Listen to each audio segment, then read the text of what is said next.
Bismillah. Assalamualaikum warahmatullahi wabarakatuh.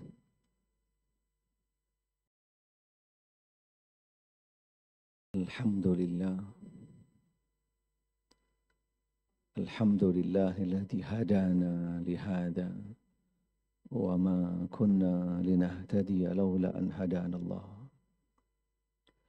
Asyhadu an la ilaha illallah wahdahu la syarika lah. Wa asyhadu anna Muhammadan abduhu wa rasuluh.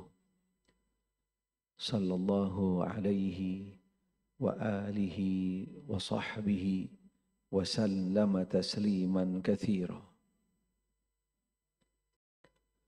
Subhanaka la ilma lana illa ma 'allamtana innaka antal alimul hakim.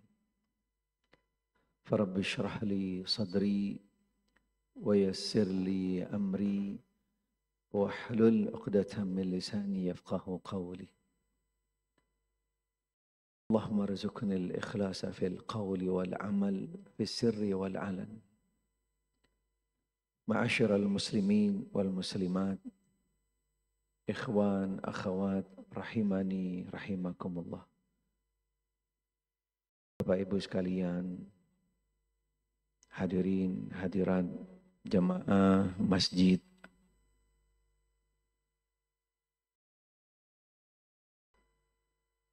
Al-Iman, yang mudah-mudahan nurul iman, yang mudah-mudahan senantiasa dirahmati oleh Allah subhanahu wa ta'ala. Alhamdulillah wa syukurillah.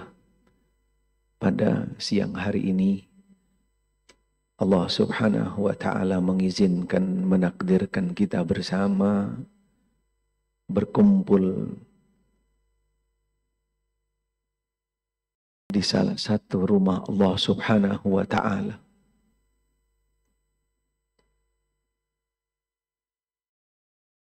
Tempat paling mulia yang ada di atas muka bumi, yaitu Baitullah. Sekaligus kita berada di dalam majelis paling mulianya majelis, yaitu majelis ilmu. Mudah-mudahan Allah Ta'ala menjadikan kita daripada hamba-hambanya yang dimuliakan oleh Allah Subhanahu wa Ta'ala. Alhamdulillah wa syukurillah.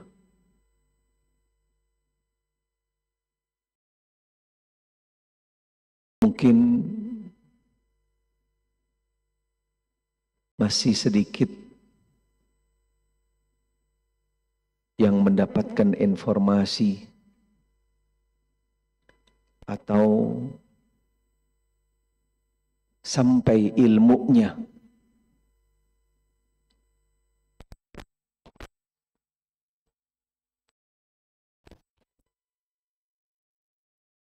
karena pada dasarnya majelis ilmu adalah salah satu daripada taman syurga Allah Ta'ala yang ada di atas muka bumi. Seandainya informasi ini, ilmu ini sampai kepada setiap hamba Allah Subhanahu wa Ta'ala, pastinya mereka tidak akan menyia-nyiakan. Pastinya mereka akan berlomba-lomba, akan memenuhi di mana saja majelis ilmu. Karena setiap keberadaan kita di majelis ilmu akan mendapatkan nuansa keadaan yang berbeda dengan di majelis-majelis yang lain, dan juga yaitu di tempat-tempat yang lain.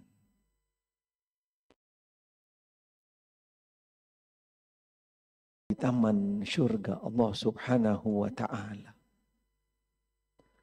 Walaupun sebenarnya secara hakiki kita tidak bisa membayangkan bagaimana syurga, bagaimana taman syurga nanti yang ada di dalam syurga Allah Subhanahu wa Ta'ala.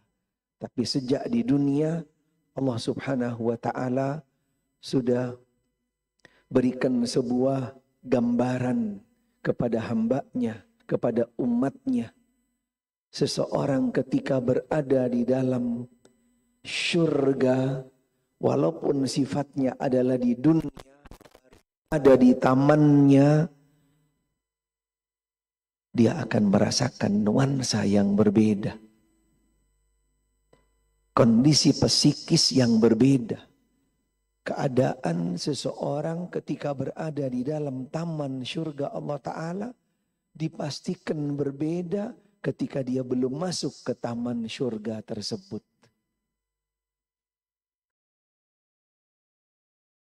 Dan ini benar adanya, real, bukan fiktif, bukan sekedar omong kosong. Seseorang yang berada di dalam majelis ilmu, Allah Subhanahu wa Ta'ala akan jamin keberadaannya di dalamnya. Dia akan mendapatkan naungan rahmat dari Allah Subhanahu wa Ta'ala. Dia akan mendapatkan as-sakinah, ketentraman, kedamaian, ketenangan.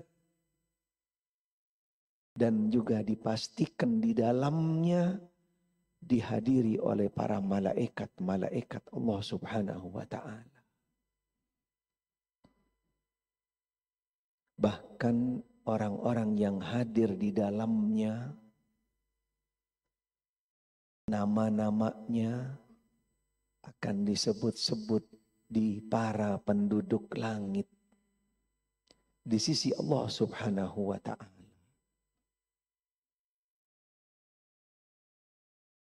Walaupun tidak setiap dari kita bisa sampai kepada kondisi tersebut. Karena kembali kepada niat dan tujuannya masuk berada di taman syurga, berada di majelis ilmu, untuk apa?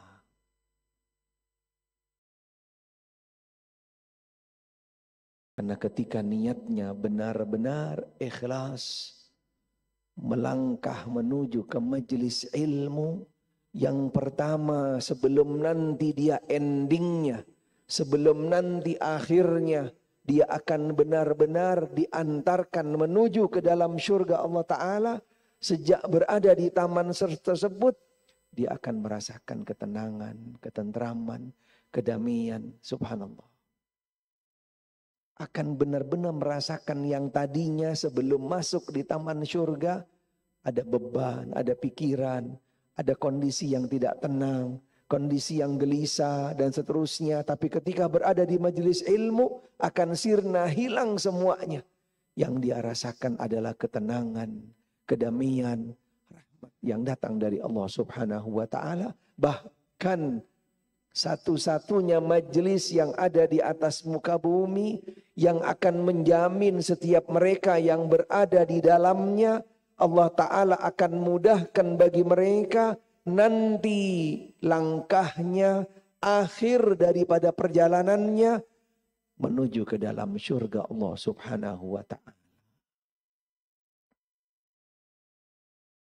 Mudah-mudahan Allah Subhanahu wa Ta'ala menjadikan kita daripada hamba-hambanya yang benar-benar melangkah menuju ke majelis ilmu untuk mendapatkan ilmu ikhlas karena Allah, dan akhirnya yang nantinya akan mengantarkan kita ke dalam syurga Allah Subhanahu wa Ta'ala. Ma'asyiral muslimin wal muslimat, ikhwan, akhwat, rahimani rahimakumullah. Materi atau tema pada siang hari ini, salah satu tema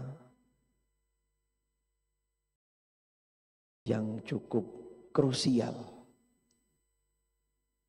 sekaligus di sisi lain sensitif. Karena dalam tanda kutip ada yang melihatnya tema-tema seperti tema ini, mereka melihatnya dengan sinis, tidak suka. Karena pada dasarnya tema ini dan juga beberapa tema-tema yang lainnya yang di dalam satu kaitan dengan tema tersebut adalah salah satu daripada bentuk metode dakwah, manhaj di dalam dakwah. Bagaimana mengajak umat dengan kajian, dengan taklim, dengan menuntut ilmu, dan benar-benar kajiannya, benar-benar majelisnya membuahkan kepada setiap yang hadir di dalamnya, yaitu untuk melangkah kepada yang lebih baik. Itu target tujuan daripada yang namanya majelis ilmu. Sehingga dari majelis ilmu adalah salah satu momentum untuk bisa memfasilitasi umat untuk hijrah.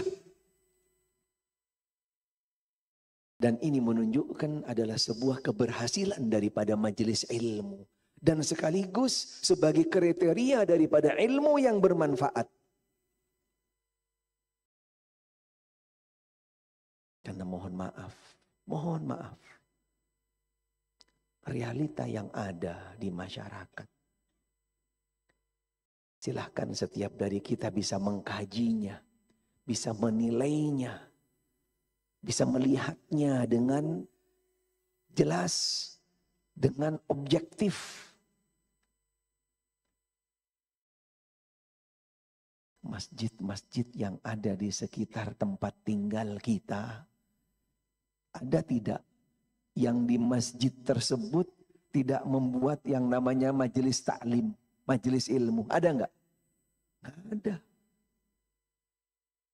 Semuanya ada kajian di dalamnya, ada majelis taklim, bahkan rutin. Tapi pertanyaannya, apakah majelis-majelis tersebut yang ada di masjid-masjid di sekitar kita sudah bisa memfasilitasi, bisa memberikan perubahan kepada umat yang ada di sekitar? Itu yang menjadi pertanyaan.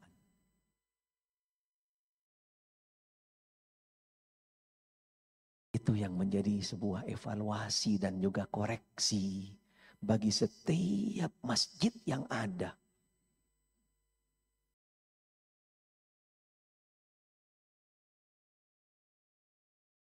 Karena kalau kami jelaskan lebih jauh, contohnya jelas banget sebenarnya. Contohnya jelas banget, subhanallah. Ada salah satu contoh yang mungkin agak aman. Aman contohnya nih. Walaupun ada beberapa contoh-contoh yang lain yang mungkin khawatir nanti akan dapat catatan.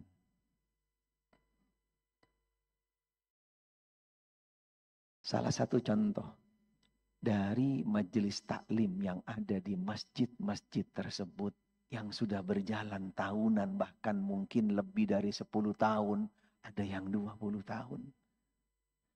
Adakah dari mereka yang hadir di majelis tersebut yang pertama jumlahnya semakin bertambah? Jujur, silahkan dicek. Adakah memberikan sebuah semangat baru yang kemarin dihadiri 10 orang, 20 orang, 30 orang. Kemudian bulan berikutnya, tahun berikutnya penuh itu masjid dengan majelis taklimnya. Silahkan dinilai. Itu yang pertama. Yang kedua, adakah daripada majelis-majelis tersebut yang ada, yang sudah berjalan cukup lama, cukup panjang. Subhanallah.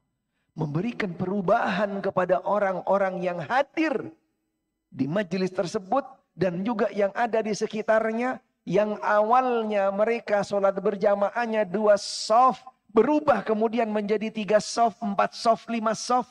Silahkan buktikan. Coba dicek. Ini real, nyata. Subhanallah. Tapi mohon maaf. Dan ini juga menjadi sebuah realita yang ada. Mereka tercengang. Mereka takjub. Mereka kaget. Bahkan sampai pada akhirnya mereka iri. Bahkan sampai kepada tingkatan mereka takut kehilangan jamaahnya. Mereka takut kehilangan jamaahnya.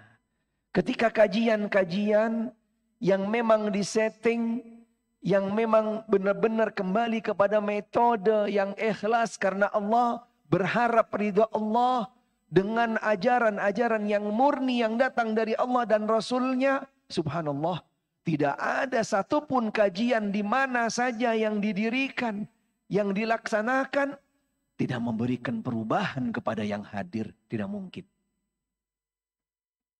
Silakan nilai sendiri. Bukan kami-kami yang menilainya. Masyarakat yang menilainya. Subhanallah. Padahal kalau boleh kita lihat, umur kajian-kajian yang ada masih terlalu muda. Masih terlalu prematur daripada majelis taklim yang sudah berjalan puluhan tahun. Tapi dengan kajian-kajian tersebut bisa memberikan perubahan. Bisa memberikan sebuah daya tarik. Bisa memberikan sebuah simpatik. Khususnya bisa menyampaikan ilmu yang bermanfaat buat umat yang akhirnya mereka berubah. Yang awalnya tidak mengenal dengan sholat berjamaah, mereka melangkah menuju ke masjid untuk menjalankan sholat berjamaah. Yang awalnya mereka tidak mengenal Islam yang murni, mereka mulai hijrah menuju mengenal Islam yang murni yang datang dari Allah dan Rasulnya. Bahkan mereka yang awalnya tidak sunnah, mereka mengenal sunnah.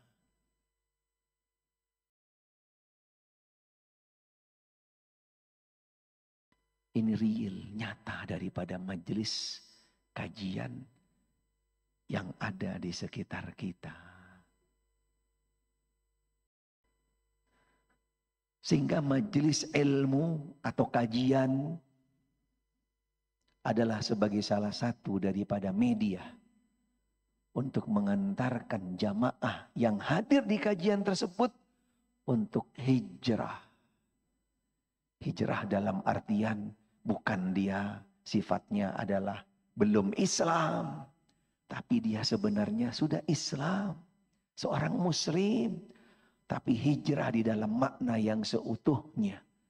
Hijrah di dalam makna yang sebenar-benarnya, yang konkret. Selaku seorang muslim, dia benar-benar melangkah hijrah. Mengenal Islam yang murni, Islam yang seutuhnya. Mengenal sunnah yang dibawa oleh Nabi SAW. Sehingga banyak yang mereka mulai melangkah menuju kepada Islam yang dibawa oleh Nabi kita Muhammad SAW.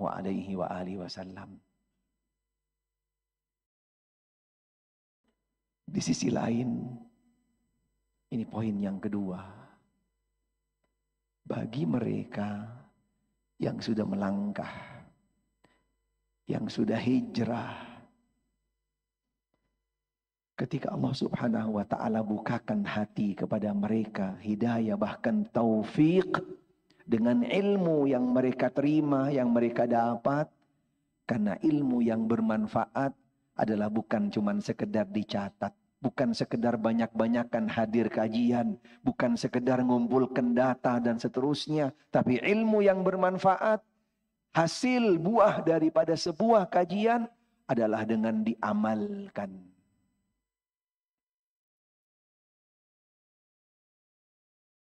Sebuah konsekuensi yang mendasar, yang prinsip. Bagi setiap dari kita yang melangkah untuk menuju kepada lebih baik, menuju kepada kesempurnaan di dalam agama, kesempurnaan di dalam menjadi umat Muhammad SAW, di dalam menjalankan sunnahnya, ada pokok-pokok prinsip di sana. Ada pondasi-pondasi utama yang harus benar-benar dijadikan pegangan, dijadikan dasar utama sebelum jauh melangkah kepada yang lainnya.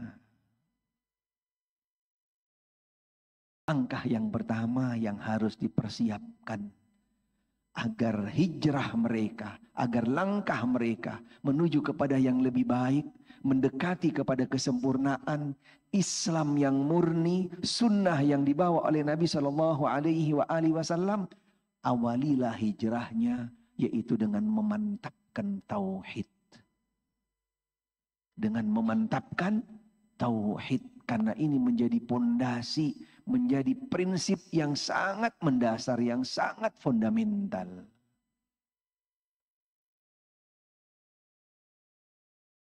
Ma'asyiral muslimin wal muslimat, ikhwan akhwat rahimani rahimakumullah. Pondasi tauhid menjadi metode an-nubuwah, menjadi sistem kenabian yang dibawa oleh semua para nabi dan rasul, dari sejak rasul yang pertama Nuh alaihi salam sampai Nabi Muhammad sallallahu alaihi wasallam. Di dalam awal dakwah mereka, di dalam menu utama yang prinsip, yang standar, yang fundamental yang mereka sampaikan kepada umatnya, ajak umatnya sebelum yang lainnya, sebelum diajarkan kepada hal-hal yang lainnya, bagaimana setiap nabi dan rasul mengajak umatnya kepada yaitu mengenal Allah, tentang at-tauhid.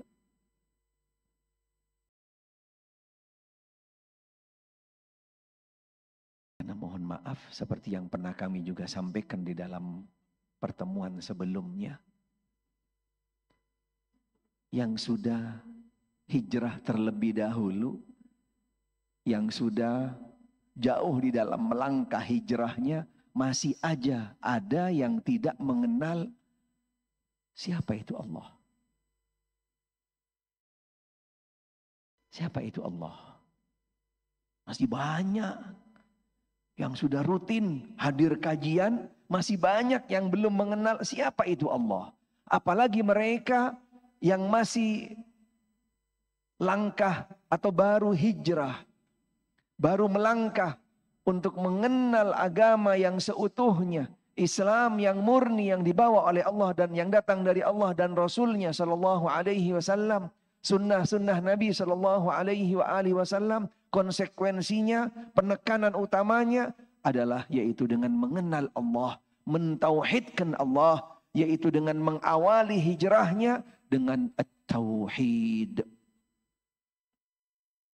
Nabi Shallallahu Alaihi Wasallam di dalam masa hidup beliau ketika di Mekah,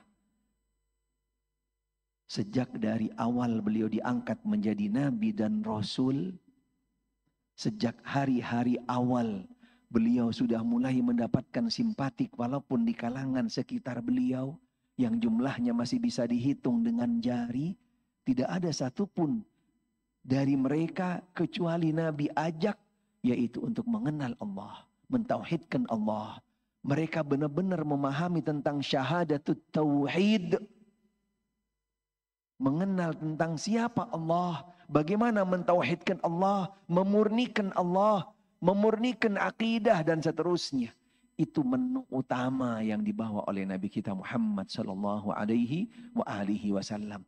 Dan itu terus berjalan, berlanjut dari mulai fase yang sifatnya diam-diam di komunitas khusus, kemudian Allah Ta'ala izinkan untuk terbuka dakwahnya beliau, yaitu dengan fase jahriyah, mengumpulkan masyarakat Quraisy yang ada pada waktu itu di salah satu tempat. Pertama kali yang Nabi ajak semua umat yang ada di Mekah pada waktu itu adalah kepada la ilaha illallah, yaitu untuk mentauhidkan Allah Subhanahu wa Ta'ala. Enggak diajak rame-rame ziarah, enggak diajak rame-rame sholat berjamaah atau bikin acara istighasah, enggak ada. Tapi pertama kali yang Nabi ajak umat adalah tauhid, untuk mengenal Allah Subhanahu wa Ta'ala. Karena ini adalah pondasi yang sangat prinsip, yang sangat fundamental. Karena ketika tauhid sudah benar-benar ada pada setiap jiwa, setiap hamba Allah Subhanahu wa Ta'ala, akan melangkah berikutnya sangat mudah dan ringan, tidak berat. Karena mereka sudah meyakini dengan seyakin-yakinnya, hakul yakin, la ilaha illallah. Sehingga orang-orang kafir Quraisy, mereka bukan orang bodoh. Mereka bukan orang tidak mengerti, bukan orang tidak punya latar belakang dalam pendidikan dan seterusnya. Subhanallah, mereka juga orang termasuk yang punya latar belakang, punya catatan track record di dalam namanya sejarah luar biasa.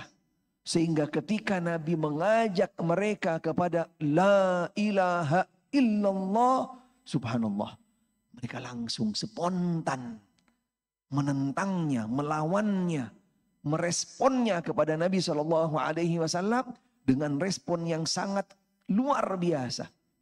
Salah satunya yang paling berani menentang Nabi SAW adalah pamannya sendiri. Ya Muhammad, alihada jama'tana, tabban laka.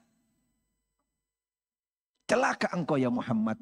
Untuk ini kamu mengumpulkan kita semua.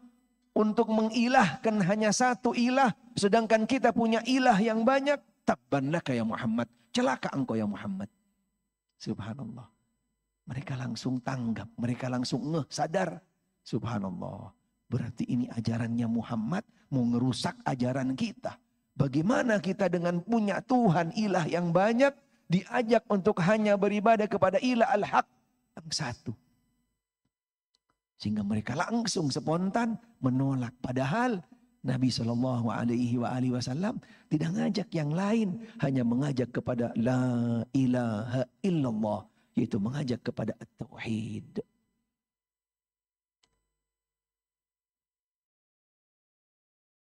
Pokok prinsip ini yang fundamental.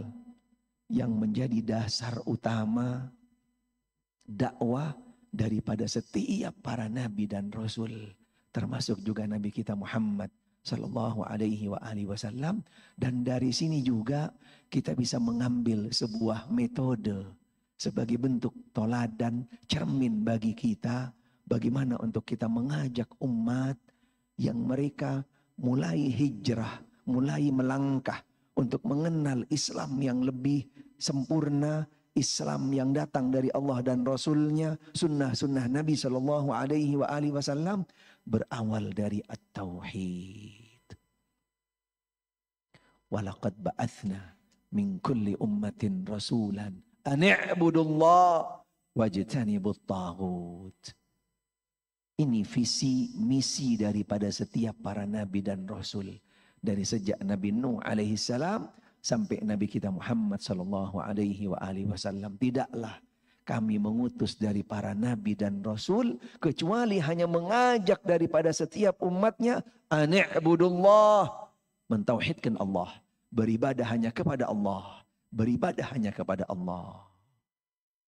Sehingga konsekuensi kita selaku hamba Allah Subhanahu wa taala yang ada di dalam yaitu konsekuensi tauhid menjadi pondasi, menjadi dasar utama yang harus dipersiapkan, yang harus diambil menjadi langkah utama, yang harus benar-benar dimatangkan, dikuatkan bagi setiap dari mereka-mereka yang melangkah hijrah menuju kepada Islam yang lebih sempurna, yaitu Islam yang datang dari Allah Subhanahu wa taala dan Rasulnya, yaitu dengan at-tauhid. Karena ini sejalan dengan konsekuensi daripada tujuan Allah taala menciptakan daripada setiap dari kita, daripada setiap hamba Allah taala, daripada setiap makhluk yang Allah ciptakan, tidak ada kecuali hanya untuk beribadah kepada Allah, yaitu dalam artian lain mentauhidkan Allah.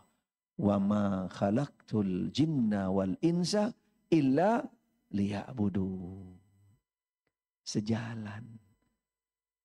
Sehingga yang utama, yang prinsip, yang fundamental, bagaimana setiap dari kita benar-benar yaitu mematangkan, menguatkan, memantapkan tentang yang namanya yaitu ibadatillahi wahdah.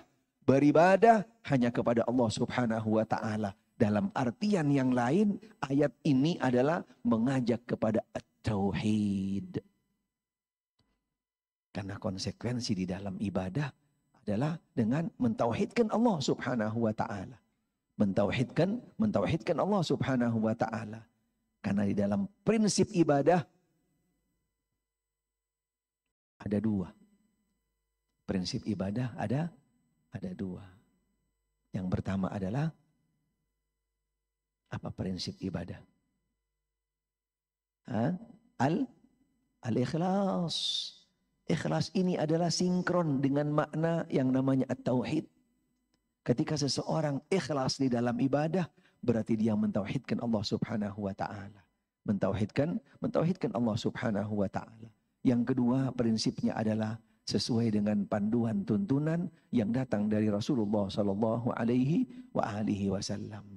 Sehingga ibadah yang dituntut bagi setiap dari kita yaitu adalah mentauhidkan Allah Subhanahu wa taala.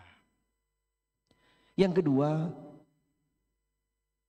tauhid yang menjadi pondasi dasar awal bagi setiap dari kita yaitu yang melangkah menuju kepada Islam yang sempurna, Islam yang datang dari Allah dan Rasulnya, yaitu di dalam jalur hijrah tadi, kembali kepada asal usul Allah Ta'ala menciptakan daripada seorang yang namanya manusia.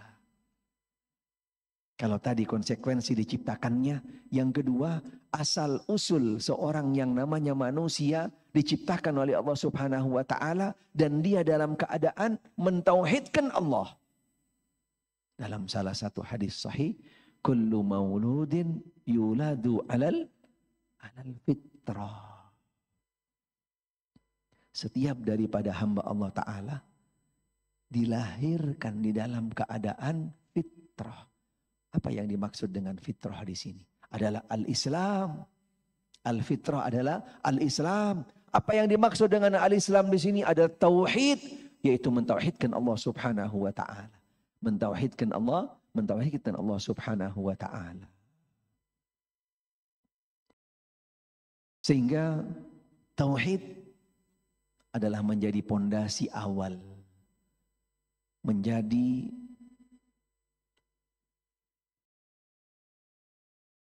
prinsip yang utama. Sebelum melangkah lebih jauh, bagaimana untuk mengawalinya, yaitu dengan at-tauhid. Dengan at-tauhid, karena kembali kepada beberapa konsekuensi tadi. Konsekuensi penciptaan manusia hanya beribadah kepada Allah Ta'ala. Yang kedua, asal usul diciptakannya oleh Allah Subhanahu wa taala setiap daripada yang namanya manusia, yaitu adalah mentauhidkan Allah Subhanahu wa taala.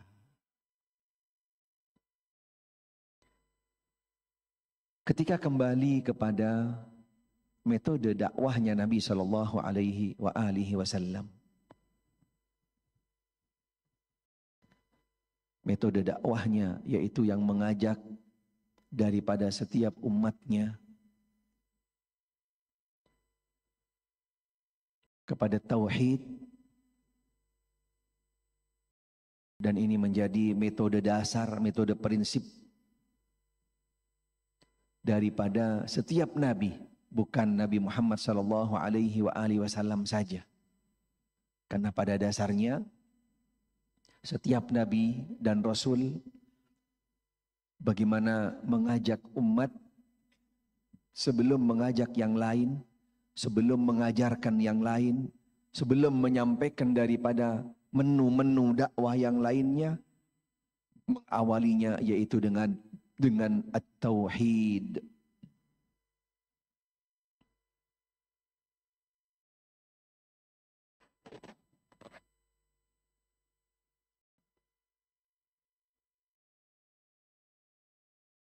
Sebelum kami sampaikan tentang metode daripada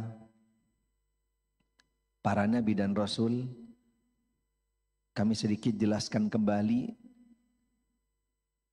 ditambahin kembali, diperluas tentang ayat yang tadi yang menjadi tujuan diciptakannya seorang manusia dan juga daripada yaitu jin. Allah Subhanahu wa taala menciptakannya tidak ada yang lain tujuannya hanya untuk beribadah kepada Allah Subhanahu wa taala. Wa ma'na al-ayah anna Allah ta'ala akhbara annahu ma khalaqal ins wal jin illa li'ibadatihi. Fahada huwal hikmah fi khalqihim wa lam yurid minhum ma turidu as-sadah min abidiha min al-i'anati lahum birrizqi wal it'am bal huwa ar-raziq dzul quwwatil matin alladhi yut'imu wa la yut'am. Subhanallah. Karena konsekuensi daripada ayat ini, ketika Allah Subhanahu wa ta'ala menjelaskan kepada setiap hambanya, baik daripada bangsa manusia dan jin, tujuan Allah ta'ala menciptakan kamu sekalian itu satu tujuannya, adalah hanya untuk beribadah kepada Allah ta'ala, yang di dalamnya yaitu konsekuensinya hanya mentauhidkan Allah Subhanahu wa ta'ala, hanya beribadah kepada Allah Subhanahu wa ta'ala. Dan Allah tidak perintahkan kepada mereka, tidak perintahkan kepada mereka secara spesifik, secara langsung selain ibadah. Sehingga yang lainnya Allah Ta'ala yang akan mempersiapkannya. Allah Ta'ala yang akan mencukupinya kepada hambanya. Termasuk rezeki sekalipun Allah Ta'ala yang sudah menyiapkan bagi mereka. Karena pada dasarnya yang Allah Ta'ala perintahkan kepada hambanya adalah ibadah kepada Allah. Mentauhidkan Allah Ta'ala. Sehingga seorang hamba yang meyakini dengan hakul yakin dan sebenar-benarnya. Mengimani dengan keimanan yang kuat dan mantap. Bahwasanya Allah Subhanahu wa Ta'ala adalah satu-satunya tempat untuk beribadah dan juga minta pertolongan. Berarti Allah lah yang akan mencukupi daripada setiap hamba tersebut daripada rezeki-rezekinya. Karena Allah juga yang maha pemberi rezeki, maha segalanya. Ketika seorang hamba kembali kepada Allah, mengikhlaskan, mentauhidkan Allah Subhanahu wa ta'ala, Allah yang akan mencukupi daripada semua yang mereka butuhkan, apapun. Ketika seorang hamba benar-benar dia tulus, ikhlas dan benar-benar kembali kepada Allah Subhanahu wa ta'ala.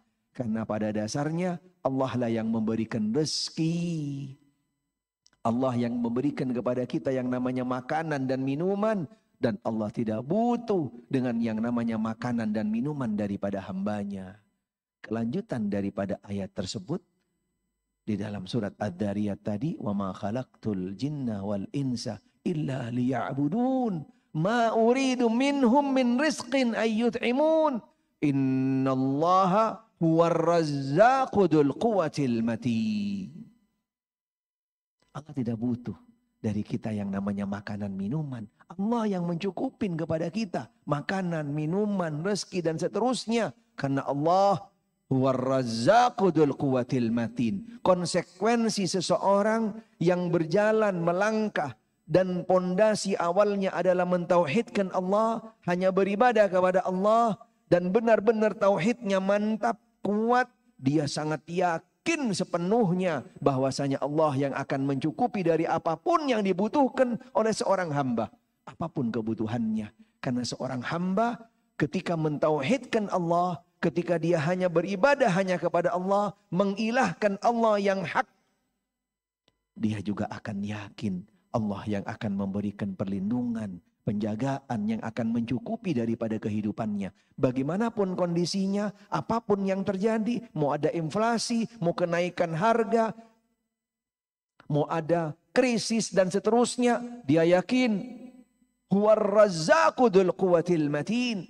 Allah yang memberikan rezeki. Ini konsekuensi ketika tauhid sudah benar-benar tertancap pada sanubari seorang manusia. Ketika mereka melangkahnya tepat di dalam hijrahnya, mengawalinya dengan at-tauhid, subhanallah, akan memberikan perubahan yang sangat drastis kepada seorang manusia. Tapi kadang-kadang ada beberapa bentuk-bentuk hijrah yang salah jalur. Ada yang kadang-kadang hijrahnya tidak mengawali dengan tauhid ini, sehingga nilai daripada hijrahnya, langkah yang sudah dia lalui, yang dia jalankan, subhanallah, gampang masuk angin. Gampang masuk angin. Labil tidak stabil, tidak kuat, tidak jejak, tidak mantap. Subhanallah. Ngelihat yang ijo-ijo udah mulai keliengan. Ya kan? Ditawarin sesuatu yang lebih besar, yang lebih enak, yang lebih nyaman. Subhanallah. Udah mulai kena kerasukan dan seterusnya. Subhanallah. Belum apa-apa sudah mengiklankan, memproklamirkan, mempublikasikan hijrah, hijrah. Tampil dengan begini, pakaiannya yang berbeda, tampilannya berbeda. Subhanallah, itu bukan hijrah yang reality, yang sebenarnya. Karena hijrah tidak butuh dengan sekedar penampilan. Hijrah tidak butuh dengan yang namanya publikasi. Hijrah yang sebenarnya, yang hakiki adalah dari jiwa mereka. Jiwa yang sudah yaitu dimantapkan, dikuatkan tauhidnya. Ini hijrah yang hakiki. Bukan dengan dikit-dikit tampil, dikit-dikit publikasi atau apa dan seterusnya. Subhanallah. Bahkan kadang-kadang ketika mereka tidak mengawalinya daripada pondasi yaitu tauhid tadi, ya Allah. Tampilannya mereka buat-buat. Tampilannya dipaksakan agar menunjukkan bahwasanya dia sudah hijrah. Pakaiannya beda. Bahkan kadang-kadang yang sebelumnya nggak pakai jenggot. Yang awalnya pakaiannya begini, begitu. Pakaiannya sudah mulai agak lebih mendekati kepada pakaian tertentu. Yang awalnya isbal, sudah tidak isbal. Subhanallah. Ini semuanya cover. Ini semuanya casing. Ini semuanya di luar. Subhanallah. Yang perlu dan yang sangat dibutuhkan, yang fundamental bagi mereka yang hijrah adalah bagaimana mempersiapkan mentalnya, jiwanya. Bagaimana mempersiapkan yaitu jiwanya agar benar-benar sudah terbentuk, terwarnai, tersibghah oleh yang namanya at-tauhid. Bahkan ada salah seorang ustadz, dan ini sudah lama sebenarnya kami pernah mendengar. Mereka yang sudah mengenal dengan Islam yang murni, yang datang dari Allah dan Rasulnya, sudah mulai belajar dengan sunnah, subhanallah. Dan mereka tepat di dalam mengawali hijrahnya, yaitu dengan yang namanya tauhid. Tauhidnya sudah mulai menuju kepada tauhid yang murni, yang bersih, yang selamat dari segala macam bentuk kontaminasi. Ustadz tadi mengatakan, nggak apa-apa kalau belum siap untuk Anda meninggalkan yang namanya rokok. Nggak apa-apa, jangan buru-buru. Subhanallah. Sampai kepada tingkatan yang seperti ini. Jangan buru-buru. Subhanallah. Yang penting akidahnya luruskan.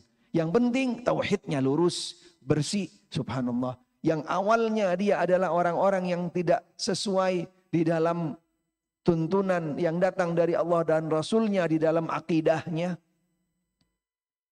Yang masih salah di dalam tata cara ziarah kuburnya. Salah di dalam tata cara ziarah kuburnya. Bukan berarti melarang ziarah kubur. Nggak ada. Nggak ada. Itu isu. Itu hoax. Tuduhan. Bahwasanya kita sunnah melarang ziarah kubur. Kata siapa? Siapa yang ngomong gitu kan? Ya Allah. Sedih. Dibikin-bikin. Diberikan label-label. Subhanallah. Biar kita punya image yang selalu negatif dan salah. Gak ada. Mereka belum kenal, belum tahu, belum paham. Siapa sebenarnya? Apa sebenarnya yang ada dengan kita? Subhanallah. Karena mereka gak tahu, akhirnya mereka mengungkapkan dengan sesuatu yang salah. Karena mereka gak kenal, subhanallah, mereka sebarkan dengan bukan pada sebenarnya. Kita ngelarang yang namanya ziarah kubur. Mana mungkin? Nabi sendiri aja ziarah, sering Nabi ziarah. Pagi, duha, siang, sore, malam. Bahkan Nabi sering ziarah ke Baqi, datang ke Uhud. Dan beliau mengajarkan, mencontohkan kepada umatnya bagaimana yang namanya pentingnya ziarah. Tetapi tetap di dalam tuntunan, panduan, koridor yang tidak keluar daripada tuntunan sunnah. Dan ini setelah mantap akidah tauhid mereka. Dan ini benar-benar diajarkan sunnah ziarah kubur oleh Nabi SAW ketika hijrah ke Madinah. Tapi ketika di Mekah, Nabi bagaimana membenahi akidah mereka, tauhid mereka, meluruskan, memantapkan daripada yaitu tauhid mereka, memurnikan tauhid mereka daripada ajaran-ajaran yang ada di jahiliyah dulu tentang tata cara ziarah kubur yang tidak tepat, yang tidak benar, sehingga pada awalnya Nabi larang. Ketika di fase Mekah, Nabi larang ziarah kubur. Karena Nabi masih dalam tahapan membenahi daripada akidah mereka, tauhid mereka, meluruskan, memurnikan tauhid mereka.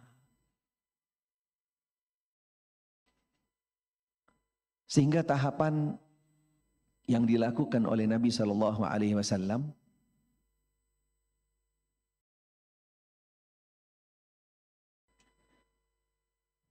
hemat waktu, kami langsung masuk kepada tahapan dakwah Nabi SAW. Seperti yang kami sudah sampaikan tadi, bahwasanya Nabi mengawalinya ketika di fase Mekah adalah dengan memurnikan tauhid, meluruskan, memantapkan, mensterilkan umat yang ada pada waktu itu, yaitu dengan metode yang dinamakan oleh para ulama.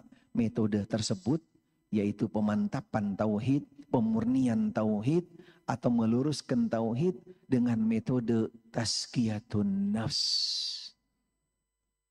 Ini langkah awal yang Nabi lakukan, yang diambil ketika di fase Mekah selama berapa tahun? 10 apa 13? 10 apa 13? 13 tahun, Masya Allah. Selama 13 tahun, Masya Allah. Ketika di Madinah 10 tahun. Tapi sudah kualitas, sudah matang, udah jadi. Tapi ketika di Mekah 13 tahun Nabi mempersiapkan akidah mereka, tauhid mereka. Sehingga ketika di Mekah sedikit ibadah, gak ada. Sholat hanya 2 rakaat. Puasa cuma 1 hari. Subhanallah. Ibadah-ibadah yang lain yang sifatnya adalah sebagai bentuk penyempurna daripada akhlak-akhlak yang sebelumnya yang ada di zaman jahiliyah. Silaturahim, berbagi, menolong. Subhanallah. Tapi spesifik yang namanya ibadah mahwah.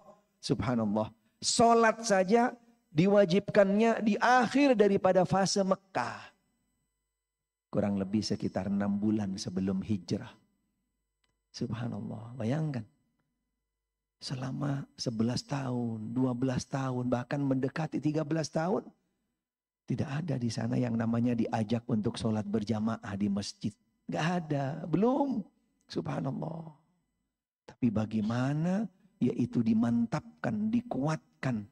Bahkan sampai kepada proses sterilisasi terhadap yang namanya keyakinan, akidah, tauhid mereka. Karena Nabi SAW dengan metode yaitu mentauhidkan mereka, meluruskan akidah mereka, memurnikan akidah mereka, sekaligus mensterilkan daripada akidah mereka. Yang awalnya mereka adalah bangsa, umat yang melakukan kesyirikan, diajak kepada at-tauhid. Yang awalnya mereka dikenal di masyarakat dengan yang namanya khianat, yang kuat adalah yang menang, kemudian dengan kebohongan, dengan segala bentuk hal-hal yang bertentangan dengan akhlak-akhlak yang mulia, diajak oleh Nabi Muhammad SAW di dalam memantapkan tauhid tadi, dari khianat menuju kepada amanat, dari kebohongan menuju kepada kebenaran, kejujuran, dan seterusnya, mengajak kepada akhlak-akhlak budi pekerti yang mulia. Itu metode, itu dakwah, manhaj yang diajarkan, yang juga menjadi sebuah prinsip daripada ajaran Nabi Muhammad sallallahu alaihi wasallam ketika di fase Mekah. Karena mengawalinya dengan at-tauhid. Termasuk juga ziarah kubur waktu di Mekah dilarang oleh Nabi sallallahu alaihi wasallam. Karena masyarakat jahiliyah dulu, orang-orang Quraisy, ketika datang ke kuburan, mereka salah caranya. Mereka datang ke kuburan bukan dengan cara-cara yang tepat dan yang benar. Pastinya bertentangan dengan agama. Bertentangan dengan agama yang dibawa oleh Nabi SAW. Sehingga mereka pada awalnya dilarang. Agar bagaimana akidahnya, tauhidnya benar-benar mantap, kuat. Baru nanti ketika di Madinah, Nabi sampaikan kepada mereka, contohkan kepada mereka, mereka diajak untuk yaitu yang namanya ziaratul kubur dengan cara tuntunan panduan yang tepat dan yang benar. Kuntu nahaitukum an ziyaratil kubur ala fazuruha. Aku dulu ketika di fase Mekah melarang kalian untuk yang namanya ziarah kubur, tapi sekarang karena aku sudah tahu tentang kualitas iman, kualitas daripada akidah, tauhid, kualitas daripada pondasi kamu sekalian, aku tidak ragu dan aku sekarang syariatkan kepada kamu sekalian, aku anjurkan, bahkan aku ajak kamu sekalian, yaitu tentang ziarah kubur. Tauhidnya sudah mantap. Tauhid dulu sebelum yang lain. Karena ini menjadi sebuah prioritas daripada semua menu-menu yang lain yang ada di dalam dakwah. Menu-menu yang lain dari mereka-mereka yaitu yang baru melangkah hijrah menuju kepada Islam yang lebih sempurna, Islam yang murni yang datang daripada Allah dan Rasulnya. Awali tauhid, awali hijrah yaitu dengan at-tauhid. Karena di dalam sejarah juga menjadi sebuah catatan dan sekaligus menjadi sebuah dasar bagaimana Nabi Shallallahu Alaihi Wasallam mengajak umat yang ada pada waktu itu ketika di awal-awal dakwah beliau di dalam masa waktu yang tidak sedikit, yang cukup panjang selama 13 tahun, bagaimana memantapkan tauhidnya, bagaimana meluruskan akidahnya. Karena mohon maaf, subhanallah, sebagai bentuk gambaran dan juga sebagai bentuk yaitu koreksi mungkin dan juga bahan evaluasi, introspeksi buat setiap dari kita.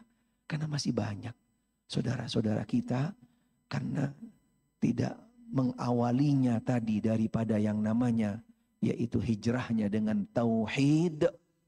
Konsekuensi hijrahnya enggak lama. Akhirnya kembali kepada yang sebelumnya. Bahkan kadang-kadang bisa lebih dahsyat daripada yang sebelumnya. Lebih dahsyat daripada yang sebelumnya. Na'udzubillah min dzalik. Atau juga kadang-kadang walaupun masih tetap di dalam yaitu jalan yang insya Allah mudah-mudahan diridhoi oleh Allah Ta'ala. Tapi enggak sempurna. Tapi tidak sempurna. Karena masih ada daripada kontaminasi, campuran-campuran. Atau mungkin juga karena masih terbawa oleh yang namanya arus-arus yang lain. Karena tidak punya imun, tidak punya tameng, tidak punya benteng. Tidak punya sebuah prinsip yaitu tentang masalah tauhid, masalah akidah. Sehingga gampang masuk angin. Gampang masuk angin, gampang terbawa oleh yang namanya situasi, kondisi, arus, iming-iming dan seterusnya. Tapi ketika akidah, ketika tauhid yang menjadi yaitu pintu gerbangnya dan sekaligus menjadi tameng benteng baginya, Allahu Akbar, dijamin. Insya Allah selama dia selalu optimalkan, maksimalkan, selalu dia jaga, selalu dia benar-benar bentengi tauhid itu dengan ilmu syar'i dan juga dengan komunitas yang soleh, yang benar. Insya Allah akidah tauhid itu akan tetap terjaga dan juga akan tetap memberikan yaitu manfaat kebaikan baginya di dunia dan juga nanti sampai di akhirat. Tapi ketika dia salah di dalam mengambil langkah, tidak tepat, kita bisa banyak melihat bagaimana situasi kondisi yang terjadi bagi beberapa dari saudara-saudara kita yang mengatakan hijrah, hijrah, hijrah, yang cuma sekedar jadi tren. Sekedar jadi tren, subhanallah. Bahkan kadang-kadang sedih sekali. Dalam tanda kutip, dijadikan sebuah yang namanya komersil. Allahu Akbar. Dijadikan komersil. Innalillah wa inna ilaihi raji'un. Dibuat menjadi sebuah event-event tertentu. Dijadikan event-event tertentu. Dijadikan sebuah semacam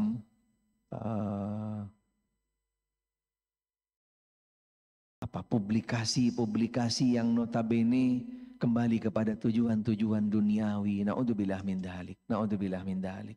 Ini fakta juga realita yang sama-sama perlu kita jadikan bahan renungan dan juga sekaligus introspeksi. Sehingga di dalam hijrah kita harus tepat langkahnya. Jangan salah melangkah dan jangan salah mengawali, karena di dalam hijrah awalilah yaitu dengan at-tauhid, dengan akidah yang mantap, yang kuat, yang nantinya akan melangkah selanjutnya. Dia akan lebih mudah, ringan, dan sudah punya imun. Apapun tantangannya, rintangannya, apapun yang namanya iming-imingnya, janji-janjinya, dan seterusnya, dia akan mudah untuk bisa menepisnya.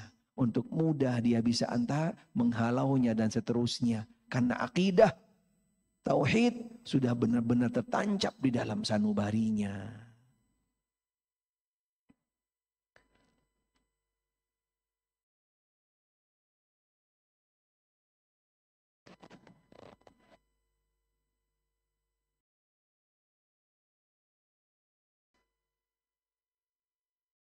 Kemudian langkah tadi bagi mereka yang hijrah mengawali dengan at-tauhid, dengan beberapa konsekuensi yang sudah kami sebutkan tadi. Tauhid ini sekaligus juga akan menjadi ending, sekaligus menjadi ending daripada kehidupan seorang hamba Allah Subhanahu wa ta'ala. Ketika dia mengawalinya dengan tauhid dan berjalan di dalam kehidupannya berpegang teguh dengan tauhid, sekaligus pada akhirnya akan mengantarkan seseorang itu juga di dalam, yaitu iman, di dalam mentauhidkan Allah Subhanahu wa ta'ala. Dan akan mudah muncul keluar dari diri seseorang ketika dia itu tepat di dalam awalnya hijrahnya dengan tauhid, menjalankan kehidupannya tidak keluar daripada at-tauhid, dan ketika di akhir daripada kehidupannya untuk dimunculkan tauhid itu akan mudah keluar. Sehingga salah satu daripada tuntunan di dalam agama ketika kita mendampingi seseorang di dalam proses sakaratul maut, apa yang dituntut, apa yang diminta oleh seseorang untuk diucapkan ketika dia dalam keadaan kondisi sakaratul maut? Baca istighfar, baca hamdalah, apa untuk sholat, untuk sedekah, untuk yang lainnya? Tidak ada. Tapi dituntut, diminta seseorang yang sudah dia itu tepat di dalam langkahnya, sejak awal hijrahnya, di dalam kehidupannya, berpegang teguh dengan tauhid, ketika di akhir daripada hayatnya diperintahkan, laqinu mautakum, la ilaha illallah. Keluarkan, munculkan, buktikan la ilaha illallah yang ada pada jiwamu, yang sudah kamu jalankan di masa kehidupanmu. Sekarang jadikan la ilaha illallah pamungkas daripada kalimat yang keluar dari lisanmu. Tauhid sudah mendarah daging dalam jiwanya.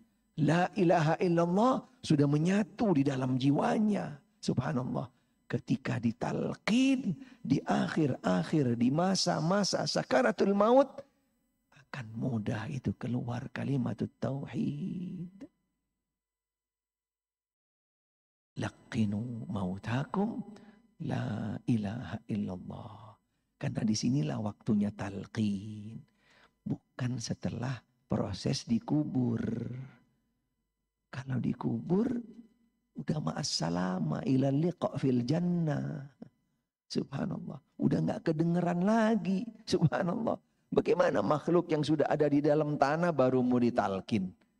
Sudah meninggal. Walaupun misalnya belum diuruk tanahnya, belum dimakamkan, masih ada di dalam kubur, kemudian dibaca juga talqinnya, sudah meninggal. Sudah tidak mendengar apa-apa, terlambat. Karena talqin yang seharusnya adalah dibacakan, disampaikan, dibangkitkan kembali kalimat tauhid yang ada pada jiwanya. Ketika dia awal tadi benar-benar tepat di dalam langkahnya. Dalam kehidupannya dia berjalan di dalam kalimat tauhid. Di akhir kehidupannya akan mudah itu tauhid keluar.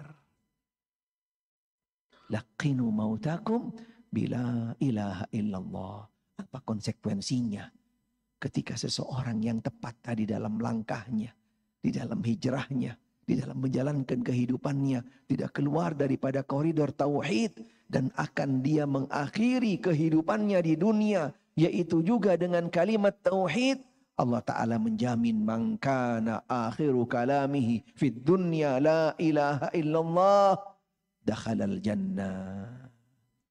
Barang siapa, dalam riwayat yang lain tidak ada sebut fid dunya, man kana akhiru kalamihi la ilaha illallah dakhalal jannah. Barang siapa yang akhir kalimatnya yang diucapkan adalah kalimat tauhid la ilaha illallah, akan menjadi sebuah jaminan bagi orang tersebut akan nantinya menjadi penduduk syurga. Subhanallah.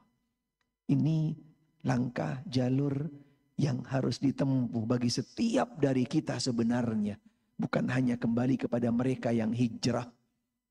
Setiap dari kita bagaimana benar-benar kita untuk bisa yaitu menjadi orang-orang yang tauhid adalah menjadi pondasi, menjadi dasar, menjadi sesuatu yang prinsip yang ada pada jiwa kita. Dan kita berjalan di dalam kehidupan ini tidak keluar daripada yang namanya koridor at-tauhid.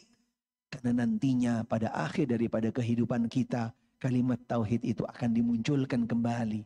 Akan diminta dikeluarkan daripada lisan seseorang.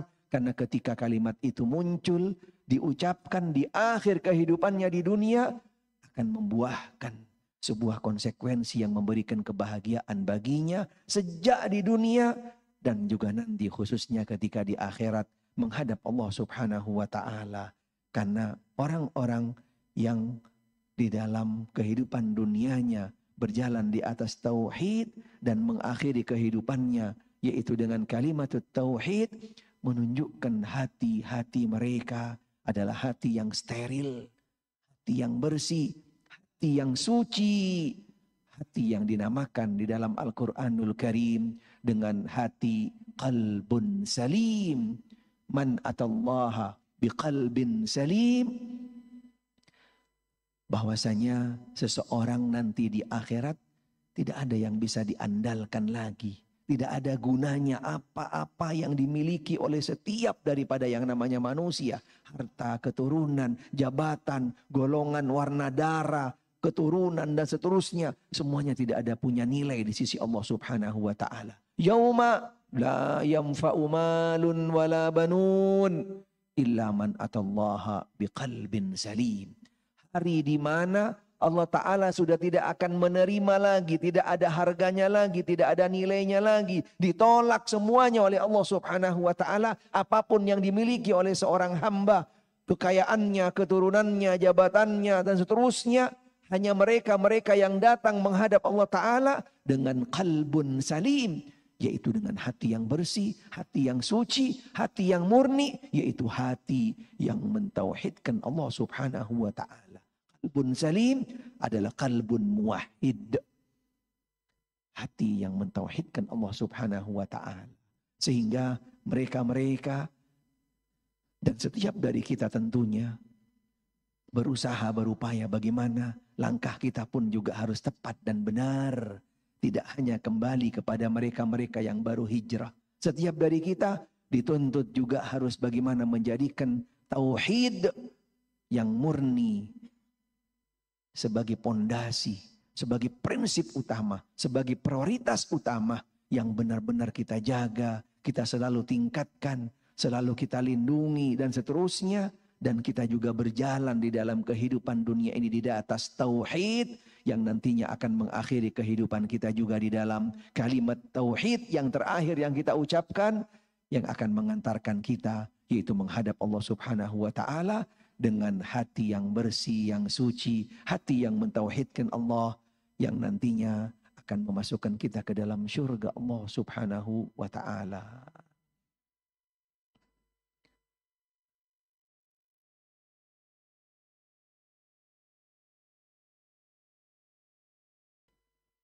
Fase kehidupan yang hampir dilalui seluruhnya oleh kita semua, yaitu bahwasanya seluruh fase kehidupan manusia terutama seorang muslim berkaitan erat dengan tauhid. Berkaitan erat dengan tauhid, ya Allah. Karena poin ini juga yang menjadikan tidak sedikit dari saudara-saudara kita yang salah di dalam cara beragamanya. Salah di dalam cara beragamanya. Di dalam menjalankan amal-amal ibadahnya. Karena mereka tidak mengembalikannya kepada yaitu pondasi yang utama, yang prinsip yaitu tauhid. Sehingga mereka contoh kecil seperti yang kami sampaikan tadi. Cara di dalam ziarahnya saja sudah tidak benar. Cara di dalam beribadahnya juga tidak benar. Subhanallah. Cara juga di dalam bagaimana mereka yaitu menjalankan kehidupannya antara sesama muslim. Kehidupan di dalam menjalankan konsekuensinya selaku hamba Allah Ta'ala. Selaku anak kepada orang tuanya. Selaku orang tua kepada anaknya.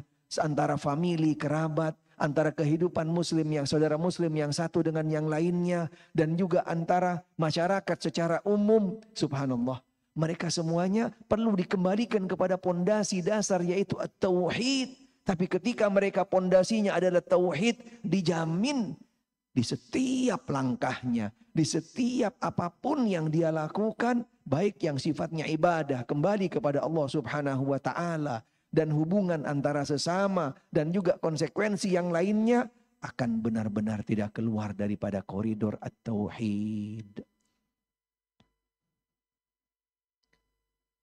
Contoh,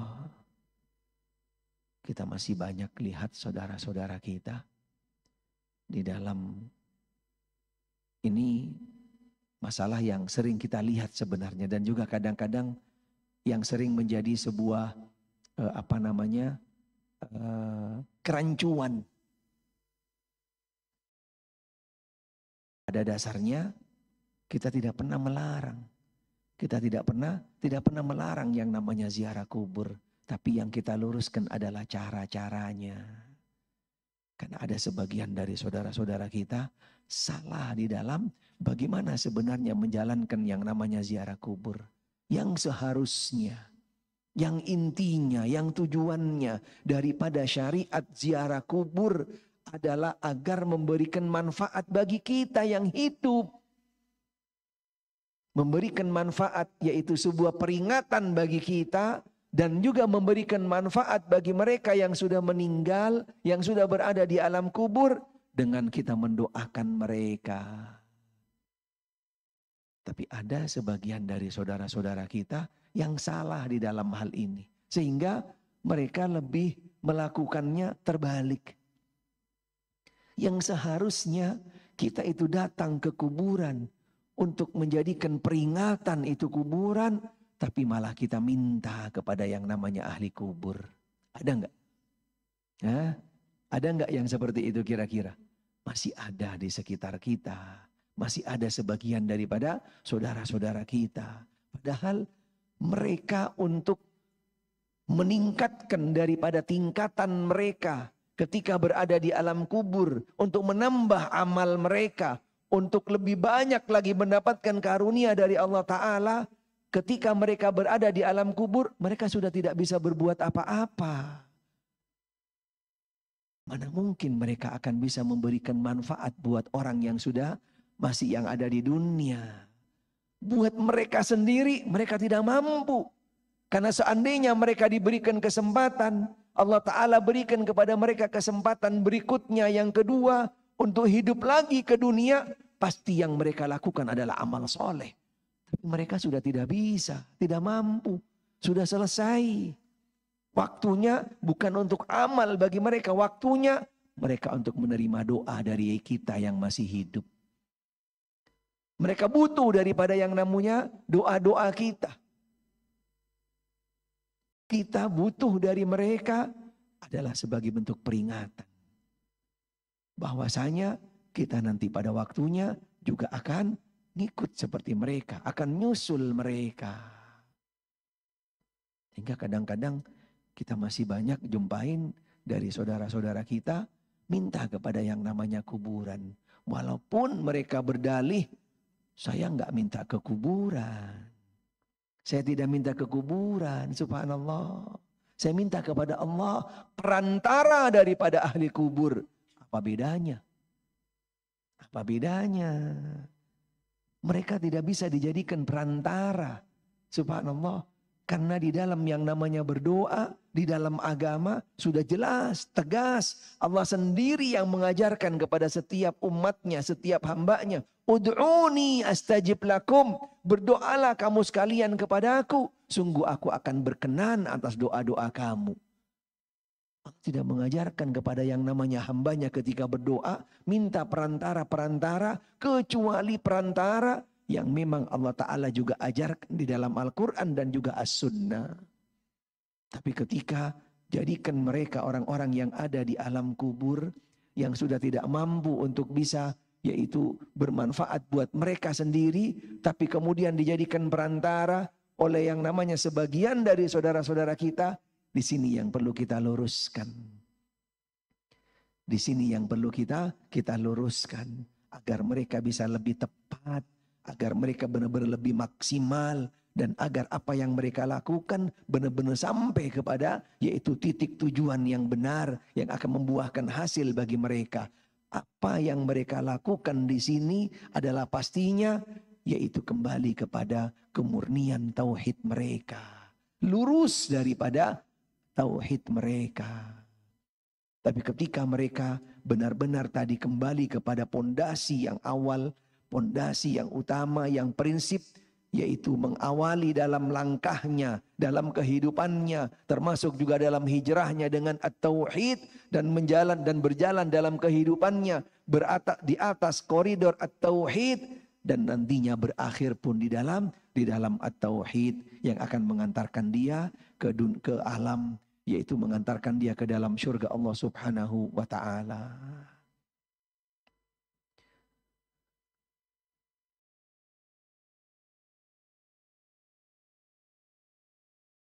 Mulai dari tujuan penciptaan, keadaan ketika dilahirkan, ketika diberikan hidayah untuk masuk Islam, hingga ketika malaikat maut mencabut nyawanya. Seluruhnya terkait dengan yang namanya tauhid, yaitu kepada Allah Subhanahu wa ta'ala. Setiap manusia, terutama seorang muslim, harus berusaha terus-menerus memperkuat ketauhidannya dalam seluruh fase dan aspek kehidupannya. Sebab cita-cita seorang muslim sejati adalah dia tidak akan mati kecuali dalam keadaan Islam, mentauhidkan Allah Subhanahu wa ta'ala. Ya ayyuhalladzina amanu taqullaha haqqa tuqatih wa la tamutunna illa wa antum muslimun. Ini target kita. Bagaimana agar target ini bisa tercapai, bisa benar-benar kita dapat, benar-benar nanti akan menjadi semua bekal utama kita untuk menghadap Allah Ta'ala? Awalilah dengan langkah, dengan jalur yang tepat sejak dari awal. Sejak dari awal melangkah, sejak dari awal hijrah, sejak dari awal kita masuk di dalam yang namanya ajaran Islam yang seutuhnya, yang murni ini, awalilah dengan at-tauhid. Al-Imam Ibnu Katsir rahimahullah menjelaskan di dalam tafsir daripada ayat yang tadi. Ay hafidhu alal Islam fi hali sihatikum wa salamatikum litamutu alaihi fa innal karim qad ajra adatahu bikaramihi annahu man asha ala syai'in mata alaihi wa man mata ala syai'in bu'itha alaihi fa'iyadu billahi min khilafi dhalik. Ketahuilah ayat yang tadi dijelaskan oleh Al-Imam Ibnu Katsir rahimahullah, bahwasanya hendaknya setiap dari kita seorang muslim untuk bagaimana untuk menjaga, membentengi, melindungi Islam, kemurnian daripada akidah, tauhid yang kita punya dari segala macam yang namanya gangguan, dari segala macam kontaminasi, dari segala macam yang namanya yaitu arus, angin-angin dan seterusnya, benar-benar dijaga. Baik kamu dalam keadaan sehat dan kamu dalam keadaan tenang, tentram, damai, sampai pada akhirnya kamu itu mengakhiri kehidupanmu di dalam at-tauhid, istiqamah di dalam Islam dan iman. Karena ketahuilah fa innal karim, sesungguhnya Allah Subhanahu wa taala akan memberikan sebuah jalan, jalur kepada setiap hambanya ketika dia di awal langkahnya dengan tauhid, di dalam masa kehidupannya di dalam at-tauhid, Allah pun juga akan matikan dia di dalam at-tauhid. Sekaligus Allah Ta'ala nanti akan bangkitkan orang tersebut, yaitu di dalam mentauhidkan Allah Subhanahu wa Ta'ala. Dan kita berlindung daripada hal-hal yang akan nantinya, yaitu menggeser kita, mengeluarkan kita daripada tauhid yang lurus, tauhid yang murni, yaitu tauhid yang benar-benar mentauhidkan Allah Subhanahu wa Ta'ala. Wala tamutunna illa wa antum muslimun. Sesungguhnya jagalah diri kalian senantiasa berada di atas Islam, baik ketika sholat, baik ketika sehat, selamat, damai, agar kalian mati di atasnya. Karena sesungguhnya orang-orang yang mulia adalah orang-orang yang membiasakan dirinya dengan kemuliaan. Orang yang mulia, orang-orang yang Allah Ta'ala pilih, orang-orang yang Allah Ta'ala sudah persiapkan menjadi hamba-hambanya yang nantinya akan menjadi penduduk syurga, hamba-hamba pilihan, yaitu mereka adalah orang-orang yang membiasakan dirinya di dalam kemuliaan, di dalam mentauhidkan Allah. Sesungguhnya barang siapa hidup di atas sesuatu, maka dia akan diwafatkan di atasnya. Ketika dia hidup di dalam tauhid, di dalam Islam, di dalam iman, Allah pun juga akan matikan dia di dalam tauhid, di dalam Islam dan iman. Barang siapa yang mati di atas sesuatu, yang maka di atas sesuatu, yaitu mati di atas sesuatu, maka dia akan dibangkitkan di atasnya pula. Ketika dia itu tadi di dalam tauhid, berjalan di atas tauhid, mengakhiri kehidupannya di atas tauhid, dan juga dibangkitkan di atas tauhid. Sudah barang tentu wafat di atas kalimat la ilaha illallah bukanlah perkara mudah. Oleh sebab itu janganlah pernah bosan, malas, enggan mempelajari dan memperkuat tauhid kita. Jadikan semboyan hidup Anda tauhid dahulu, sekarang dan seterusnya. Ini semboyan kita. Tauhid dahulu, sekarang dan seterusnya. Subhanallah. Ini perlu dibikinkan tagline. Perlu dibuatkan tagline. Tauhid sekarang dan seterusnya. Subhanallah. Mudah-mudahan Allah Subhanahu wa Ta'ala mewafatkan kita, mengakhiri kehidupan kita, yaitu dengan kalimat tauhid, dan juga mudah-mudahan nanti dibangkitkan yaitu dengan tauhid, dan Allah Ta'ala juga nantinya akan memasukkan kita ke dalam syurganya dengan tauhid yang menjadi bekal utama kita menghadap Allah Subhanahu wa Ta'ala. Allahumma ati nufusana taqwaha wa zakkiha wa anta khairu man zakkaha anta waliyuha wa maulaha. Allahumma inna nas'aluka al-huda wa tuqa wal afafa wal ghina. Allahu a'lam.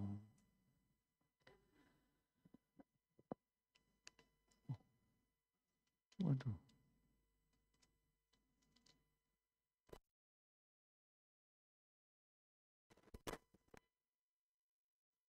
Bismillah. Kami akan utamakan yang berkaitan dengan tauhid tentunya.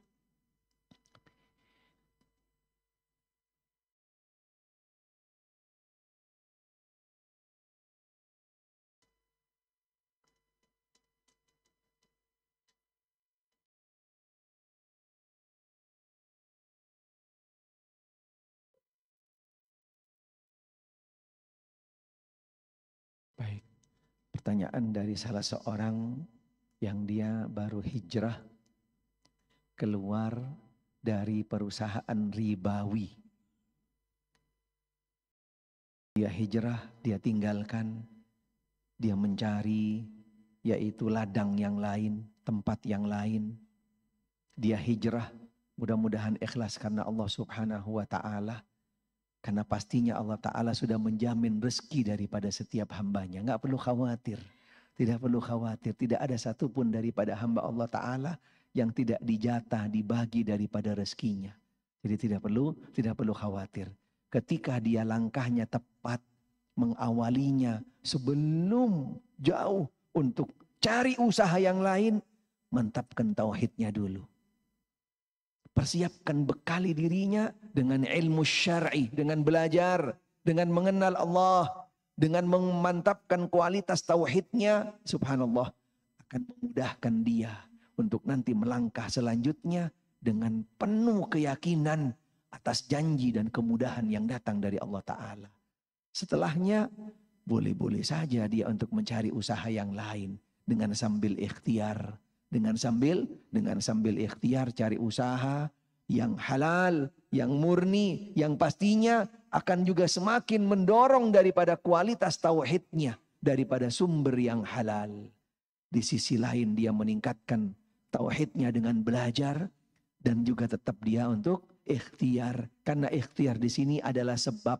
Karena Allah Ta'ala walaupun sudah memberikan menjatah rezeki daripada setiap dari kita, tidak ada yang namanya online ilahi datang ke rumah kiriman fulus, nggak ada. Atau hujan uang gitu kan. Atau hujan emas, tidak ada. Tapi sebagai kudrat seorang manusia, ada yang namanya sebab musabab. Ada ikhtiar. Ada tetap dengan ikhtiar. Tapi seseorang yang sudah langkahnya tepat tadi, dengan mengawalinya dengan at-tauhid, yakin bahwasanya pertolongan, kemudahan, pintu-pintu rezeki datangnya dari Allah. Allah Ta'ala juga akan mudahkan dia untuk berikhtiar. Dan Allah pun juga akan bukakan pintu rezeki baginya. Wallahu a'lam.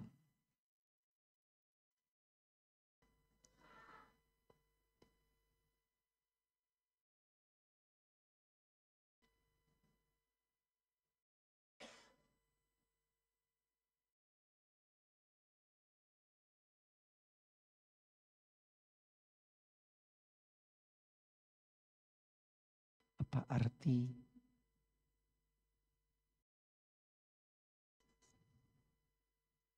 nanti tulisannya kurang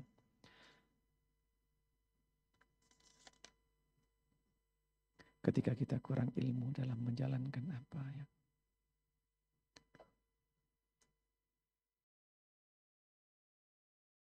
Keterbatasan untuk datang ke majelis apakah dapat dilakukan dengan browsing?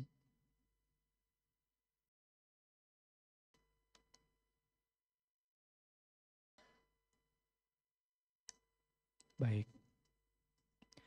Intinya di dalam belajar menuntut ilmu, apalagi seperti zaman sekarang, insya Allah sudah banyak beberapa kemudahan-kemudahan yang bisa kita jalankan atau kita lakukan di dalam menuntut ilmu.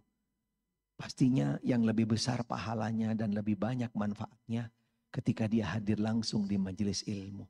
Ketika ada halangan, ada keterbatasan, bisa melalui online. Bisa melalui streaming atau melalui rekaman-rekaman yang ada di beberapa media sosial. Yang ada di media sosial. Tapi tetap intinya bagaimana dia untuk bisa lebih selektif. Bisa lebih selektif di dalam memilih yang namanya narasumber dan juga daripada yaitu kajian-kajian. Sehingga akan lebih bisa untuk mendapatkan ilmu yang tepat dan benar yang pada akhirnya tidak akan sampai yaitu menyesatkan. Yang pada akhirnya akan dia keluar daripada tuntunan agama yang datang dari Allah dan Rasulnya. Amin, amin.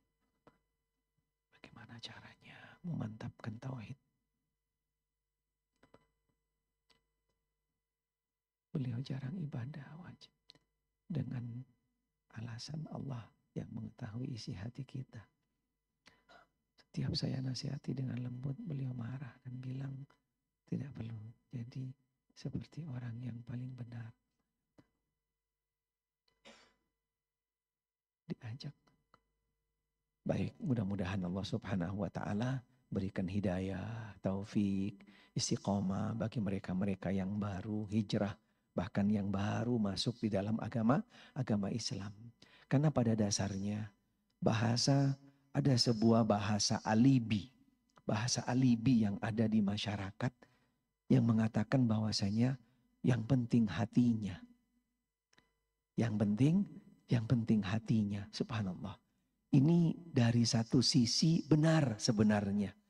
Tetapi perlu ada konsekuensi, perlu ada realisasi, perlu ada pembuktian. Karena benar, lurus, bersih hati seseorang dibuktikan di luar. Tidak cukup dengan yang namanya diucapkan di lisan. Karena ketika dia mengeklaim yang penting hatinya, berarti hati dia itu harusnya tunduk taat kepada Allah. Yang dibuktikan yang ada di dalam hatinya adalah dengan menjalankan perintah-perintahnya, menjauhi larangannya. Bukan dengan sekedar bahasa yang penting hatinya, tetapi tidak sinkron dengan ada di luar. Berarti hatinya bermasalah. Karena ketika hatinya benar, ketika yang penting hatinya, berarti dia merasa bahwasanya hati dia benar, hati dia itu lurus, seharusnya dibuktikan yang di luar itu sama seperti yang ada di dalam hatinya. Karena selaku manusia bisa menilai antar satu dengan yang lainnya, yang nampak, yang kelihatan. Karena yang menilai hati hanyalah Allah. Yang menilai antara kita, dia itu sholat, dia enggak sholat, dia tunduk, dia tidak patuh, dan seterusnya adalah dalam kehidupan sesama muslim dan muslimah. Sama seperti mereka seorang muslimah ketika diajak untuk menggunakan yang namanya hijab syar'i, tidak sedikit dari mereka selalu mengatakan, yang penting hatinya bukan hijabnya. Subhanallah, ini juga tidak tepat. Bagaimana Anda akan bisa mengatakan hati Anda itu penting, tetapi yang di luar Anda tidak menunjukkan bahwasanya sesuai dengan apa yang ada dalam hati Anda. Karena agama memerintahkan kepada Anda seorang muslimah untuk menggunakan hijab yang ada di luar. Karena yang diperintahkan menggunakan hijab bukan hati Anda. Ada nggak di Blok M di sini yang jual hijab hati? Ada nggak? Nggak ada. Yang diperintahkan di dalam syariat, di dalam agama, bagi seorang muslimah untuk menggunakan hijab, ya di luar. Hijab syar'i, hijab sesuai dengan tuntunan Allah dan Rasulnya. Ketika Anda mengatakan yang penting hatinya, berarti hati Anda bermasalah. Tidak sinkron dengan ada yang di luar. Karena yang di luar adalah alamat daripada isi hati seseorang. Allahu a'lam. Bagaimana cara agar kita bisa istiqomah di saat lingkungan sekitar kita seperti teman-teman kita masih menyepelekan agama ataupun masih membawa dampak negatif dan seterusnya. Intinya nanti poin yang terakhir yang kami akan sampaikan juga karena banyak beberapa pertanyaan berkaitan dengan masalah ini. Bagaimana meningkatkan kualitas tauhid, bagaimana menjaga daripada kesinambungan tauhid, bagaimana agar kita tetap istiqomah. Intinya yang pertama adalah dengan belajar, nuntut ilmu. Yang kedua kita harus tepat memilih yang namanya komunitas, kawan, sahabat. Carilah orang-orang soleh. Carilah orang-orang soleh. Yang ketiga, jalankan, lakukan tuntunan yang datang dari Allah dan Rasulnya semampu kita, walaupun sedikit, tapi istiqomah. Dan yang terakhir, banyak berdoa. Mohon minta kepada Allah Ta'ala hidayah, taufik, istiqomah, dan seterusnya. Insya Allah dengan kiat-kiat ini akan membantu daripada, yaitu semakin meningkatkan kualitas tauhid kita, akan selalu menjaga daripada istiqomah kita. Bagaimana cara mengajak suami untuk berhijrah? Pastinya dengan cara yang tepat dan tepat. Baik, yaitu dengan bahasa yang lembut, atau juga dengan cara-cara yang sifatnya disesuaikan dengan situasi kondisi daripada seorang suami. Walaupun juga tidak mudah, perlu waktu. Jangan bosan dengan terus menerus dan juga didoa. doakan. Banyak didoain. Amin. Bagaimana menghadirkan Allah di anak-anak yang menginjak usia remaja. Karena setan gampang lebih banyak dipegang saat ini. Setan gepeng, Masya Allah. Subhanallah, baru dengar nih namanya setan gepeng. Masya Allah, lebih banyak dipegang saat ini. Emang ada setan gepeng ya? Subhanallah. Ala kulli hal, pastinya yaitu tadi untuk dibatasin. Dibatasin daripada hal-hal yang akan merusak dan juga akan mengkontaminasi daripada hati mereka, jiwa mereka dan seterusnya. Walaupun mungkin karena kebutuhan, mungkin kebutuhan sekolah atau apa, dibatasin, dipantau, dimonitor. Karena agar pada akhirnya yang sebenarnya bisa memberikan manfaat malah akan mendatangkan madarat, yaitu dengan dibatasi, dikontrol, dimonitor, dan juga tetap juga harus didoakan daripada setiap anak kita. Mudah-mudahan diberi hidayah, taufik, dilindungi daripada segala macam yang namanya kerancuan-kerancuan yang akan merusak daripada akidah tauhid mereka.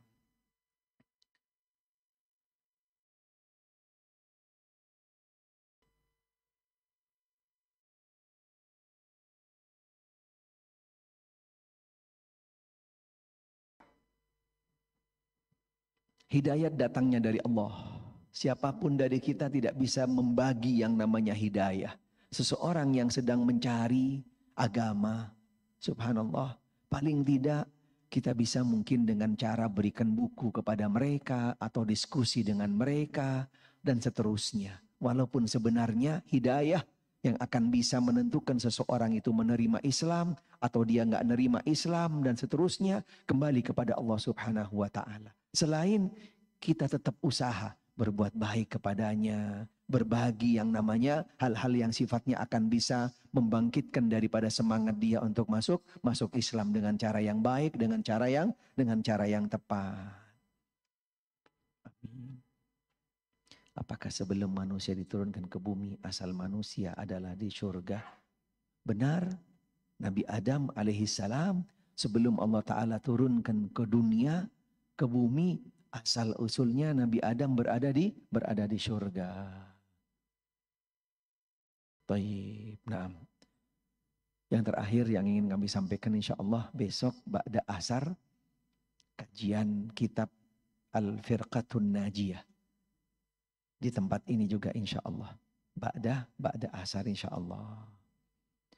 Mudah-mudahan tidak ada halangan dan nanti mudah-mudahan Allah Ta'ala berikan kemudahan kepada kita untuk bisa ngikutin kajian tersebut. Dan insya Allah kajian tersebut akan berlanjut juga nanti di setiap pekan kelima. Di setiap pekan kelima kita akan pelajari, kita akan bahas, kita akan kaji kitab tersebut. Yaitu kitab Al-Firqatun Najiyah yang ditulis oleh Syekh Muhammad Jamil Zainu.